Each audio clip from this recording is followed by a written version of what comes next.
Hello, everyone, and welcome to another episode of Politics Matters, how civics, politics, and law affect you here on AM 950, the progressive voice of Minnesota, or wherever you get your podcasts. I'm your host, Bruce Klopfleisch.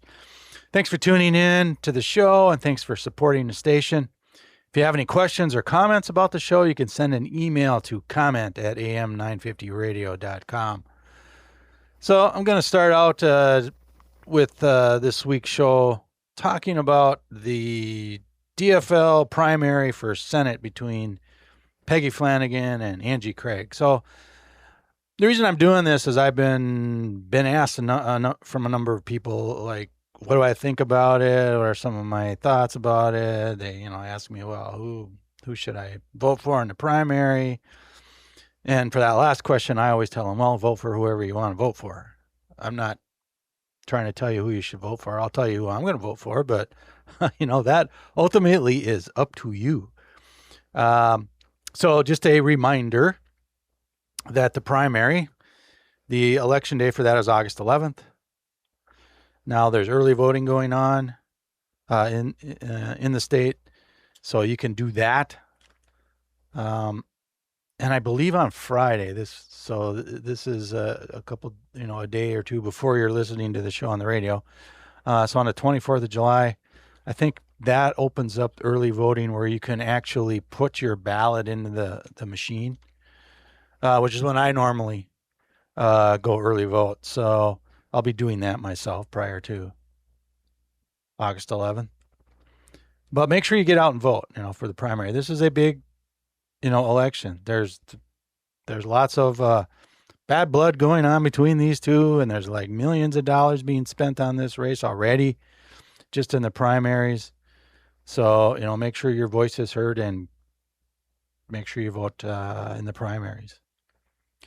So recently, Bernie Sanders was in town over at First Avenue campaigning for Flanagan.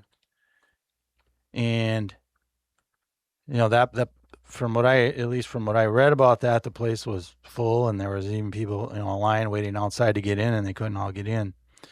So, that rally was pretty good for Flanagan's campaign. And the reason that I'm wanting to talk about this a little bit is because I think this campaign, this primary election, shows you kind of what's, the fight that's going on right now in the Democratic Party nationwide and here in Minnesota, the DFL party. Like, on the one hand, you got, the centrists, the corporate Democrats trying to keep, the power that they mostly have in the party. And now you have more progressive candidates running around the country in this year's primaries, trying to get rid of some of these corporate Democrats. And in our case, this was an open Senate seat. So, Angie Craig represents the corporate Democrats, the centrist Democrats trying to get the seat. And Flanagan is representing a more progressive side of the party right now. So there's this, fight going on internally within the party about, who's going to get this seat. And you can see it along the lines in a lot of other elections, primary elections across the country. So, here in Minnesota, if you're a Democrat, you definitely have a choice between Craig centrism and, where she votes for usually, small steps to be taken on policy issues, which is what most of the corporate or the centrist Democrats do, whereas Flanagan is more, she's out there campaigning more about taking bolder, bigger steps on various policy issues.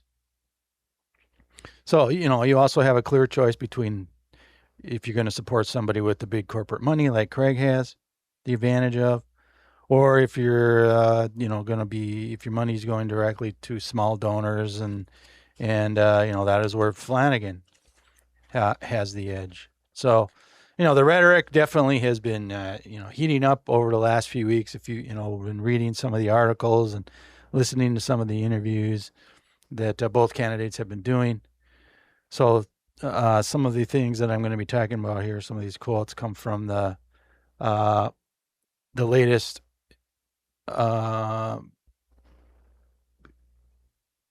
rally where Bernie Sanders showed up. So Craig was saying, when Bernie came to town, well, and was supporting Flanagan, we don't need another Bernie Sanders in Congress. So just a couple comments about that. First of all, the most popular Democrat is Barack Obama. The second most popular is, even though Bernie Sanders is not a Democrat, right? He's an independent, but he's the second most favorite Democrat, because that's the policies that he, talks about and votes for. So, the fact that, well, we don't need another Bernie Sanders in Congress. Well, he's a pretty popular guy. And Flanagan's event was entitled "The Many Over the Money." Right. So this is basically taking a little bit of a shot at Craig's, corporate donors and the millions of dollars that she's getting from various super PACs to fund her campaign, particularly in digital and TV ads. I mean, I'm seeing, when I'm on the internet, I see a lot of ads supporting her. And this primary could turn out to be one of the most, if not the most expensive primary in our state history by the time it's all said and done, because, we still got a few more weeks left before the actual election day. So, I looked into Angie Craig's main corporate donors. So one of them is cryptocurrency,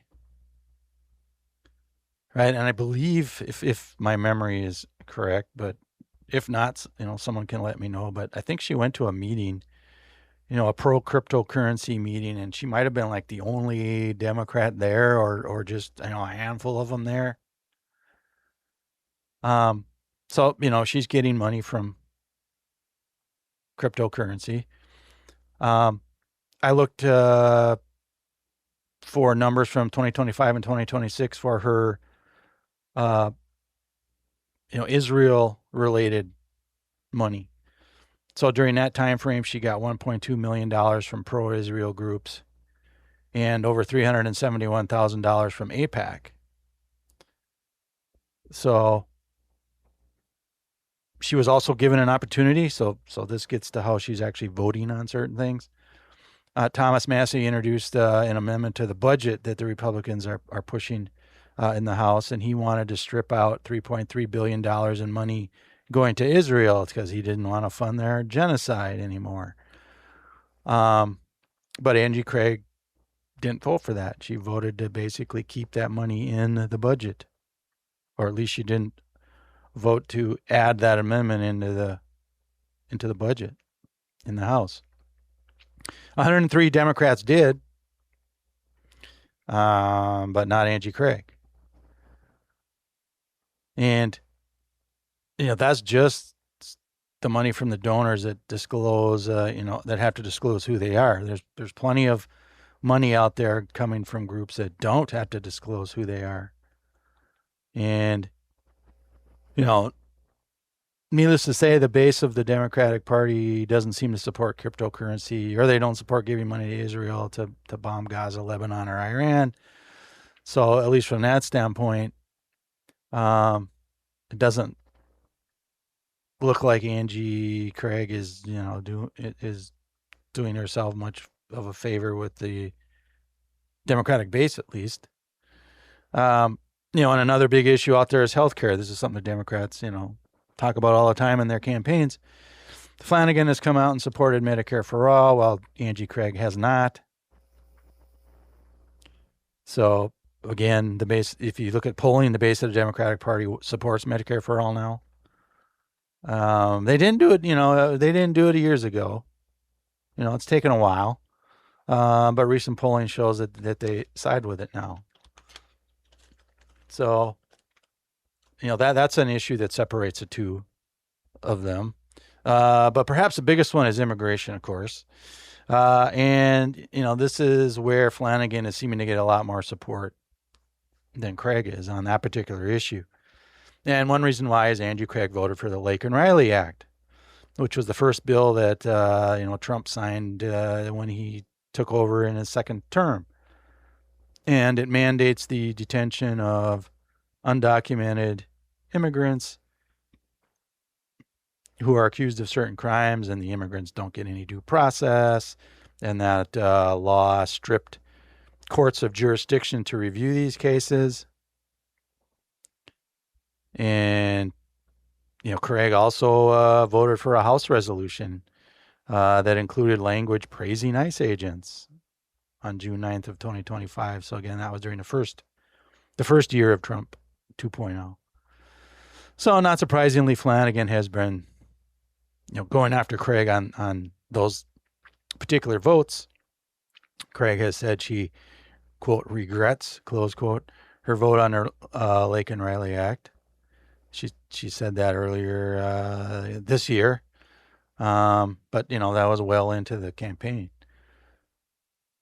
And Flanagan has come out and said, she supports abolishing ICE, while Craig has not. So this is another one of these issues where you as a primary voter, there's a, pretty clear choice depending on who you support there. They got different positions on that particular topic when it comes to immigration. But we already know that Craig isn't really trying to get progressives or even the most politically active Democrats, because she, as we all know, she didn't go to the DFL convention, and Flanagan got the endorsement. And Craig's like, well, I'm just going to go on to the primary, because she, knew she wasn't going to get the endorsement. So, this is where we are with the upcoming primary. Now, I went and I kind of was looking around for, is there some like polling going on? Not a whole lot from what I could tell, but there was a public policy polling survey of Minnesota primary voters that came out at the end of June. So, it's within a month. They surveyed 604 Democrats who are, said they were going to vote in the primary. And the results were that they supported Flanagan 43%, and Craig was 36%. So if you total that up, that's 79%. So there's still, 21% undecided, I guess, at this point. So, so both of the candidates, they're going after those, the 21% that aren't really sure which one they're going to do, who they're going to vote for yet. So, they also looked at the favorability rating. So Flanagan, her number there was 52% favorability, while Craig's was 47%. So, on that one, it was pretty close, but Flanagan still had a 5% edge. On the unfavorability ratings, Craig had 28% unfavorability, while Flanagan had 14% unfavorability. So that difference is a little bit more than the favorability rating. So this is what the primary is going to resolve, right? Is like, all Democrats, you need to get out there and either vote early or vote on August 11th. So once we get the results, so I had a nice conversation with one of my friends the other day about, what's going to happen if your, candidate didn't win. So, for example, if you were, a Flanagan fan, but she lost to Craig, or if you were a Craig fan and she lost to Flanagan, what's going to happen after the primaries? What are people going to do who, their candidate did not win? So, obviously the Democrats need to get behind whoever the winner is, because what's the alternative, right? A Democrat. Democrats, you got to get out there. Like, you can't just say, well, my candidate didn't win, so I'm not going to vote. Because if you do that, you're just giving the Republicans, right, and basically another vote. If you just decide, no, I'm not going to vote. I mean, this kind of is what happened to Harris in the 2024 election, A lot of people didn't like how, what her policy was on Palestine. And so, well, I'm just not going to vote for her. So, we saw what happened there. Now, that's not the only reason why Harris lost, but, that was a big reason, as, exit polling showed and that kind of thing. So please, Democrats, don't do the, well, my candidate lost, so I'm not going to vote for the winner. Things like, if you do stuff like that, that's going to give Michelle Tafoya the victory. We don't want that. Because if you, don't vote, if you don't vote for whoever the Democrat is, that means is basically Tafoya is going to get another vote here. So please stop with the purity tests. All right, get behind whoever wins. Because, in the end, democracy really is on the line. And that's basically what we're voting for here, right? In the end, is the Democrats want democracy to continue while the Republicans don't. They want authoritarianism. They want fascism. So, in the end, when I was talking with, my friend, we both agreed, well, she favored Craig, and I favored Flanagan, as I've said before on this show. So, but we agreed to disagree. But in the end, at least we said, you know what? Whoever wins, we're still going to vote for him, whoever it is. So, we agreed to disagree, but we both realized, like, look, whoever wins, you got to vote for him in the general election, because we do not want Michelle Tafoya as senator from the state of Minnesota. All right, we're going to take our first break here. And when we come back, I want to talk a little psychology. So we'll get into that when we come back from the break here on the Politics Matter Show.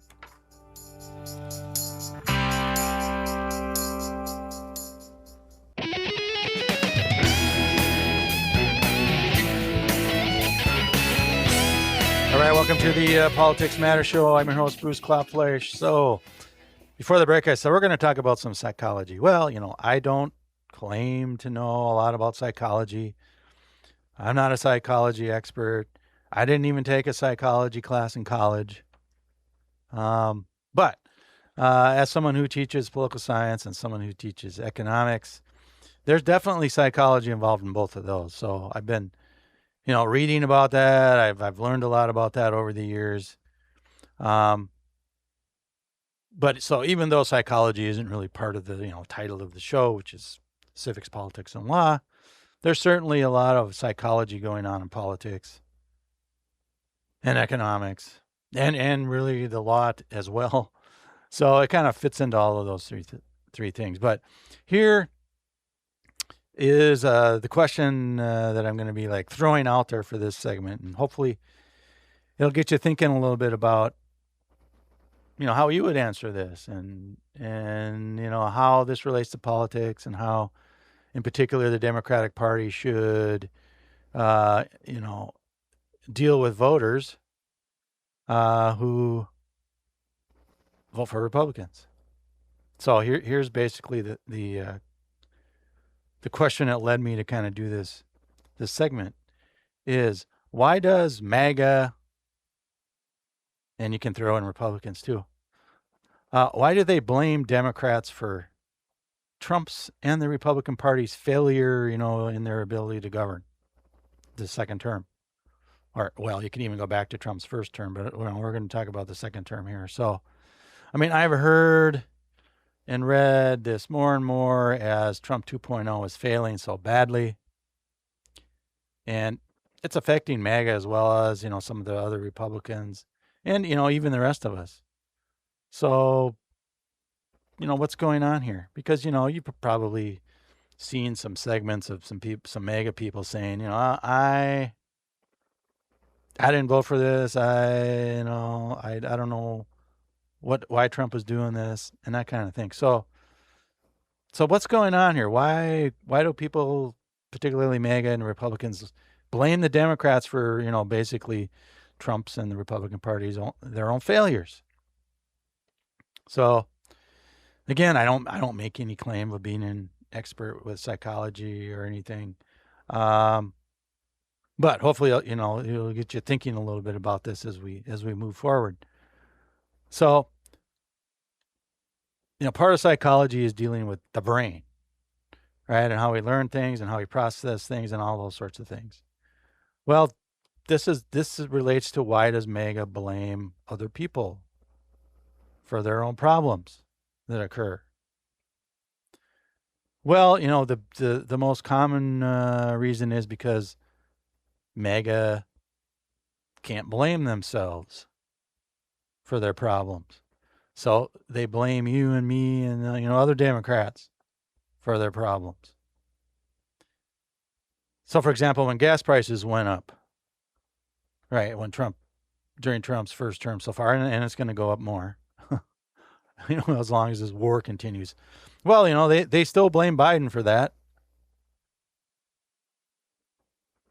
And if you listen to Hegseth's hearing in front of Congress the other day, I mean, he brought up Biden so many times. I mean, they're still out there blaming Biden for all of their problems that they are causing themselves. So another one blaming Biden was inflation, right? When Trump took over, Biden gave him an economy where the inflation rate was 2.9%.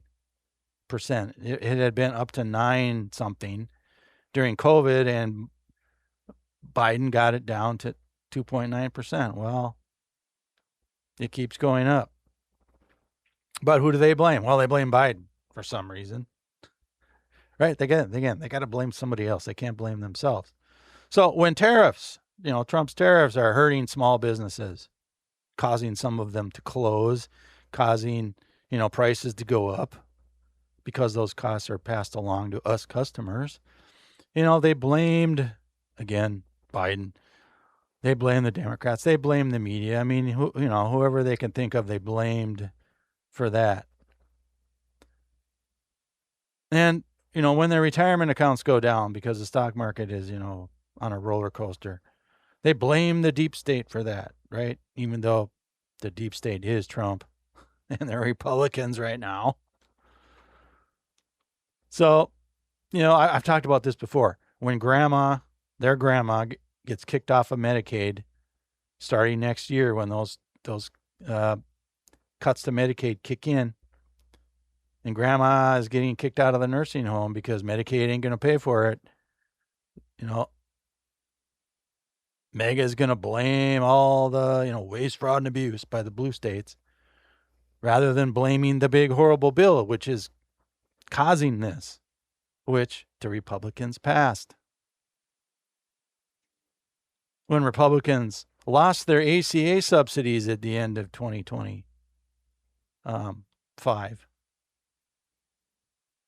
And if you're on, Minsure, for example, in Minnesota, you lost your subsidies. Well, they blamed Obama for that, not the Republicans who passed the big, horrible bill, which included cutting those subsidies. So I think you're getting the picture a little bit here, right? It's like, most normal people can admit when they're wrong about something. Because, we know nobody's perfect. We're certainly not perfect. Humans aren't perfect. We all make mistakes. Right? And,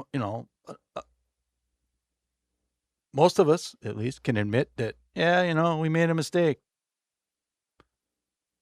And change our mind and move on.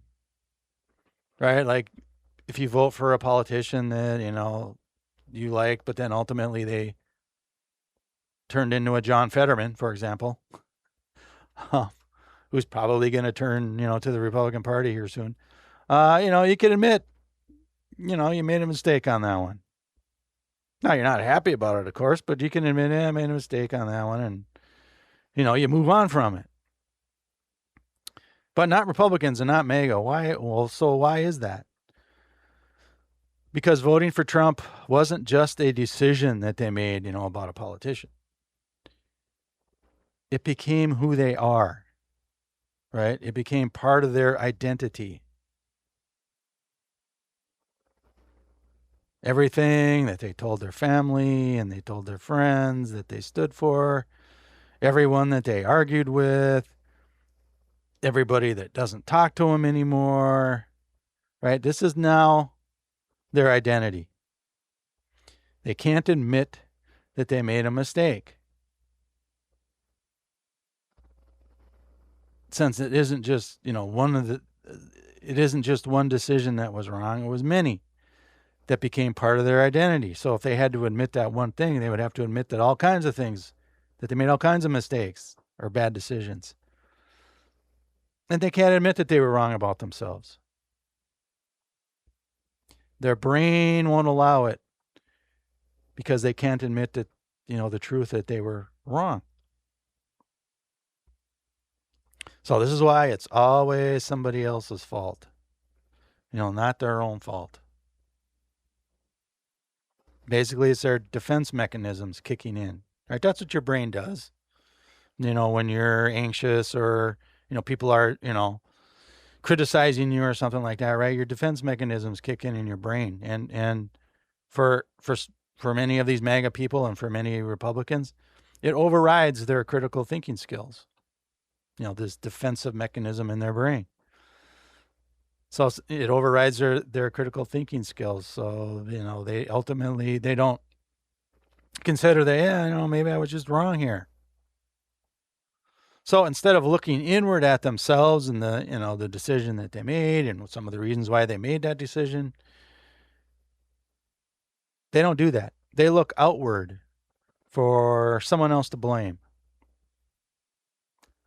So for MAGA and for the Republicans, that target is Democrats.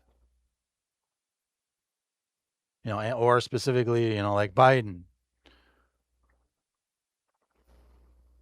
or Harris, right? Or if you want to, certain groups like, well, that's the LGBTQ, that group's fault, or it's, trans people's fault, right? It's the undocumented, immigrants' fault. It's always somebody else's fault. They're always blaming somebody else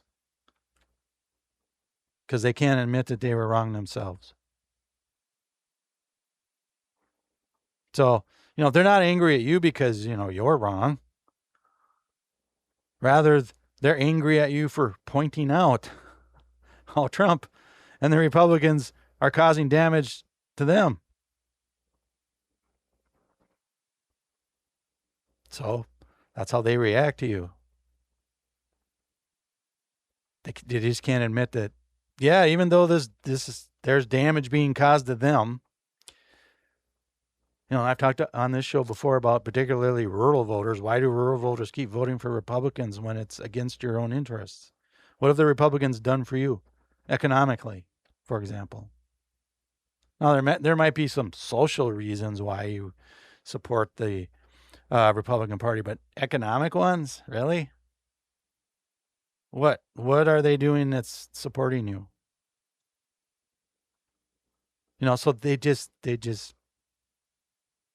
have to, when people point out to them, no, you're really causing damage to themselves. They just, that's when they get mad at you.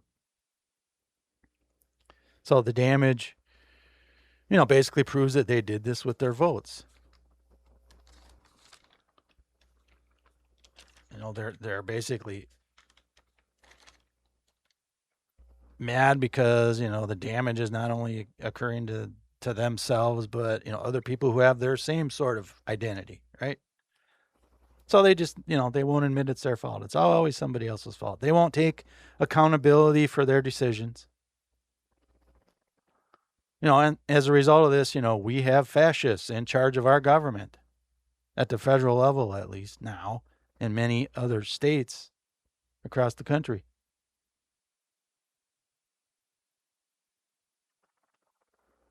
So, the current people in charge of the federal government, they don't give a crap about the people who voted for them. They don't give a crap about the Republicans who voted for them or the MAGA people that voted for them. They just want to enrich themselves at our expense. And the expense of the MAGA people in particular, who keep gladly giving them money. And here we are, we got to pay for their greed and suffering through the results of the policies that they are enacting. But it's never the Republicans or the MAGA people's fault that this is occurring because of their votes.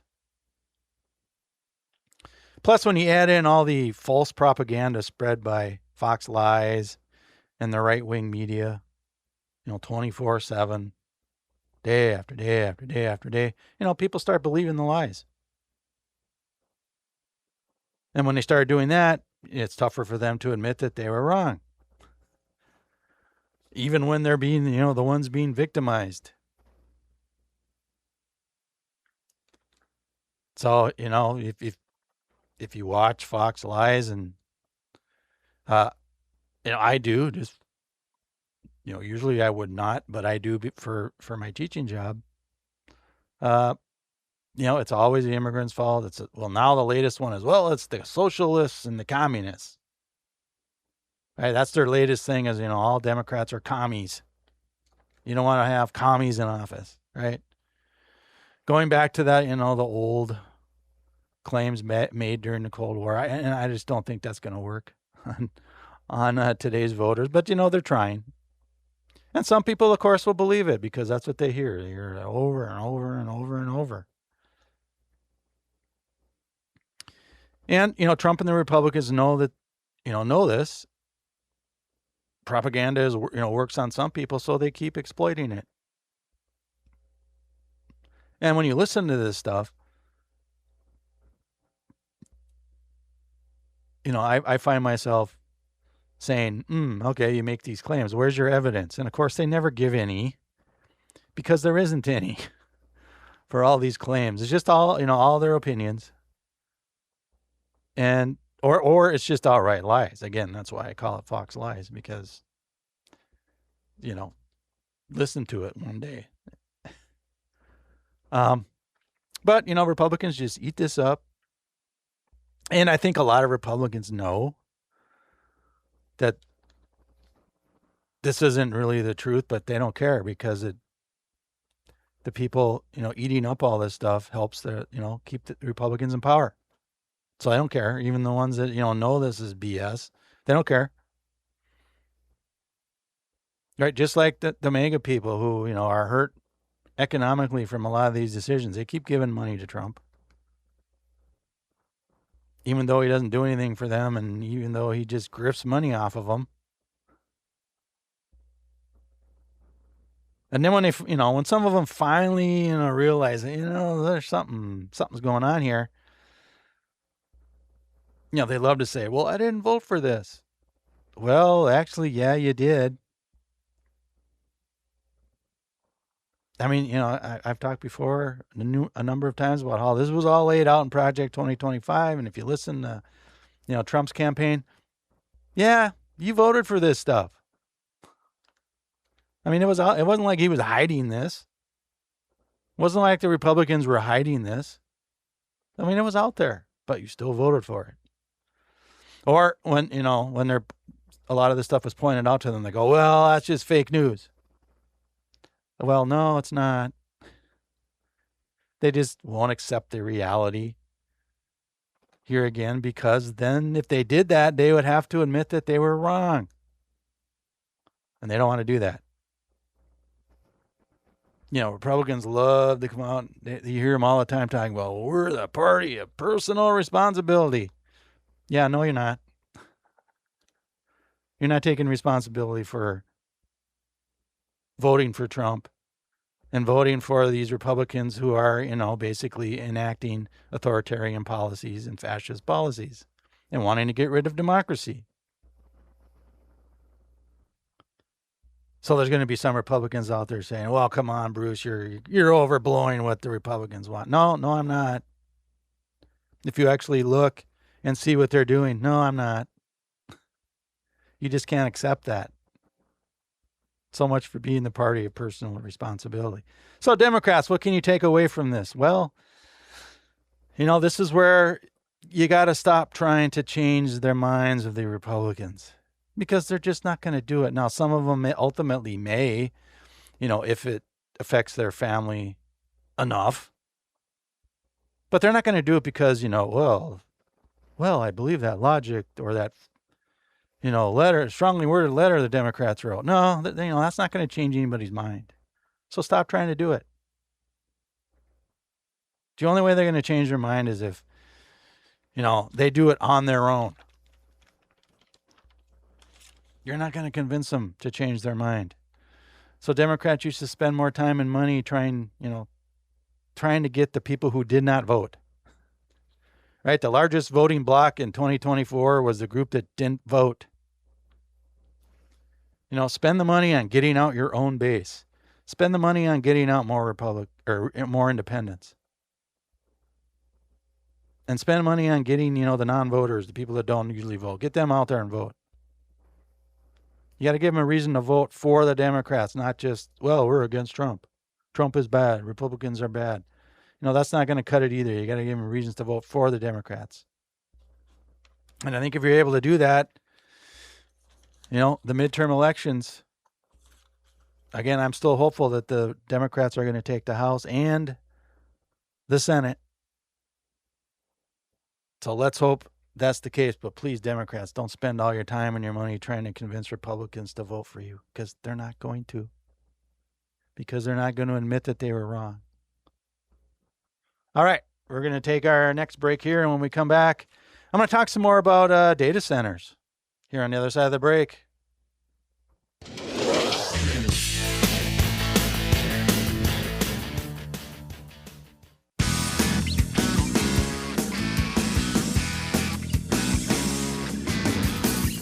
All right, welcome back to the Politics Matter Show, how civics, politics, and law affect you here on AM 950, the Progressive Voice of Minnesota. I'm your host, Bruce Klopfleisch. Thanks for tuning into the show. All right, so for this last segment here, last week I talked about data centers a little bit. I'm going to do it again because I think this could be a good policy for the Democrats to run on, to get a hold of, to get people to associate, the Democrats are against data centers, because that, I think, is an issue there where they can get more voters. Because even Republicans are against data centers. Now, again, that doesn't mean they're going to vote for Democrats, but, they're against it, which can help, the end results when for example, your city council has to vote about data centers, or your county board has to vote about data centers, or your Minnesota legislature's got to, vote on data centers at some point. All right, so this segment I'm going to just talk about why I think data centers is a good thing for the Democrats to run on. So, I mentioned last week New York, right? They're the first state to do a 1-year moratorium on their hyperscale data centers. So this was done by executive order by the governor, Kathy Hochul. So one thing to watch for when you're talking about data centers is, are you talking about all data centers, or are you talking about just the hyperscale data centers? Because they're two separate things. Hyperscale are the big ones, right? The huge ones that are, going to be built out in, if you look at a lot of the proposals, they're out in more rural areas where there's a lot of land, and then they can, build out a lot more than they can in, the cities or urban areas. So, of course, Mango Mussolini got quite upset about this, when New York did this. So, he posted on Live Social that, New York should change its policy immediately, among other things. I mean, he went on and on and on about this. But basically, and this is what Republicans, this is what they will say is like, if we don't do it here, China's just going to do it. And, this is more about, we're going to have to be afraid of China, right? This is another way the Republicans try and get you scared, right? Try and get people scared so that they will vote for the Republicans who will somehow save us, which of course doesn't make sense. But data centers, right? This is rapidly becoming one of the big issues in the midterm elections. And this is why Democrats, are celebrating the fact that Trump and the Republicans are making themselves the data center champions. Right. And you can see a little bit about, of this in Minnesota so far. I'll get into that here in a minute. But poll after poll shows that Americans are turning against data centers. Like they don't want them in their town, they don't want them in their area, etc. Right? So in January, a Marquette Law School poll showed that people oppose data centers 62% to 37%. A Gallup poll in May found 71% of the people opposed to the construction of data centers in their area. A Reuters Ipsos poll in June, so fairly recent one, shows 64% think building data centers is a bad thing. So, when you see results like that, here again, it's not just Democrats that are opposing it, it's also Republicans. So, given how unpopular data centers are and how people use this issue, when you're arguing against big tech, right? People bring up data centers when you're arguing against, what greedy billionaires are trying to do, because many of these companies, right? It's the Metas of the world and the Amazons of the world who are trying to build these big data centers, right? And then not to mention the threats against AI. So Democrats should jump on this issue because people don't want to support the tech industry. They don't want to support greedy billionaires. A lot of people don't support, being taken over by AI and then people losing their jobs as a result of that. So data centers are distinct from other capital investments because once it's built, basically it only requires a handful of people to keep it running. So sometimes you hear unions saying this, right? Oh, the jobs, I support it because of the jobs. Well, yeah, there's, depending on what state you're in again, there are union jobs building data centers in some places. But when the construction's all done, bye-bye union workers. Right? The companies they only need a handful of people to cover just these, the day-to-day operations at these data centers, or they just do it remotely. They don't even have people in the building, or very few. So this whole idea about, there's going to be all these jobs. No, not after construction there isn't. So this, long-term job argument is just false. And I think more and more people are seeing this and understanding this. The downsides to data centers are numerous. They require massive amounts of power, like electricity and or coal, potentially straining the local power grid and spiking local energy prices. Of course, there's pollution, especially if they're using coal. They use a large amount of water to cool the equipment. They're very noisy. If you happen to live by one, and I've driven by some, I'm like, man, I'm glad I don't live by one, because they are loud. There's light pollution because oftentimes these lights are on 24/7. So if you happen to live, near one, that can mess up your sleep cycle. Unless you're able to, get rid of the light pollution somehow. Tax breaks. I mean, a lot of these companies get all kinds of tax breaks, but that you and I don't get. And the secrecy involved. I mean, this is the one I think that really pisses off people, including Republicans, where the local politicians sign these non-disclosure agreements, or NDAs as they're called, to not say anything about the project, either while they're being discussed or, they don't even make anything public. They just come out one day and vote for it. And oftentimes they can't say anything after they do this vote either. So they don't take any public comment. They don't do any environmental review or very little environmental review. And this is pissing off a lot of people, that the secrecy involved here. So at the national level, of course, Trump and the Republicans, they want Congress to pass a law to basically ban regulation of AI and ban regulation of data centers by the states and local governments. So again, this is an issue Democrats should be able to run on. And also in your own state, right? If you're a state legislature candidate, you can run on this too, where Republicans, they don't want any regulation of data centers.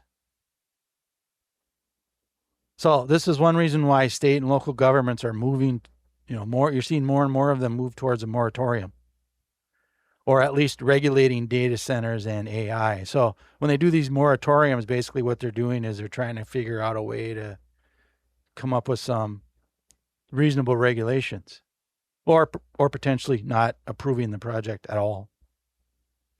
So as far as I could tell, New York's the only state that's done a moratorium thus far, but there's lots of cities and even some counties around the country that have done this. So in Minnesota, for example, Egan's done it, Inver Grove Heights has done it, Minneapolis has done it for the bigger hyper data centers. The city of Carver has, and even Wright County, I think, has done it. So some of these moratoriums are for a year, some of them are for 6 months. So, for example, in Minneapolis, their moratorium is if it's over 350,000 square feet. So, for smaller ones, the moratorium doesn't affect that, but for the bigger ones, it does. So if you're not aware, in Minnesota, there's already 60 data centers. And there's a proposal for 20 of these new hyperscale data centers. In other words, the real big ones. So that's 20 just in Minnesota that are being proposed. So if 10 out of the 20 are approved, they would consume as much energy as the entire state of Minnesota does. So, where are we going to get that extra electricity? Right? The Meta-backed facility proposed in Farmington would double the city's water consumption. So, do they have that extra water around? So in Farmington, the city council has already approved that data center, but there was a lawsuit filed, so it's in court now. So the latest that I could find about that court hearing is that the city moved to dismiss the case, in other words, to let the data center go forth, but the judge in that case said, no, not going to do it. So that case is still ongoing, and the city officials can't comment on it because they signed an NDA. Big surprise, right? Similarly, some developers in Faribault recently lost in the Minnesota Court of Appeals because they did an inadequate environmental assessment worksheet. So there's similar cases involving Hermantown, Pine Island, and Monticello that are in court because of some of these environmental problems. So this is a winning issue, Democrats. So run on this. Right? All right. Have a good week. We will talk to you next week here on the Politics Matters show.